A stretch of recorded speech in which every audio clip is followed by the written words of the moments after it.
శ్రీమాత్రే నమః. అందరికీ నమస్కారం. ఇది ఎన్నికల సమయమట. ఈ సమయం నాయకులకు ప్రజలు గుర్తుకు వచ్చే సమయమట. చెప్పేవి బోలెడు వాగ్దానాలు, చివరికి చేసేవి కొన్ని వాగ్దానాలట. ఇది దేశ భవిష్యత్తును నాయకులకు ప్రజలు అప్పగించే సమయమట. ఎన్నికల తర్వాత మరలా గెలిచిన వారు, ఓడిన వారు ఇక ప్రజల ముఖం చూడరట. వాస్తవాన్ని గుర్తెరగండి ఓ ప్రజలారా.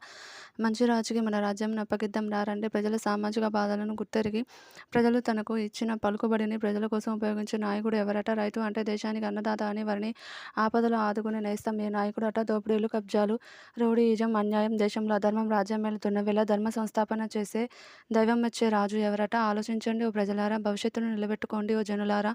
ఆయుధం ఉంది మీ చేతుల్లో. ఓటు అనే రామబాణం ఎక్కుపెట్టండి ఓ జనులారా. ధర్మానికి ఓటు వేయండి. భావితరాలను కాపాడండి. ధర్మానికి పట్టం కట్టండి. ఈ విజయలక్ష్మితో మన దేశంలోకి జ్ఞానలక్ష్మితో పాటు అష్టలక్ష్ములతో మన దేశం సుభిక్షంగా వర్ధిల్లాలి అని కోరుకునే ఒక సాధారణమైన జీవాత్మ పరమాత్మను గుర్తెరగండి. స్వస్తి. సర్వం శ్రీ జగదాంబార్పణం. Please like, subscribe.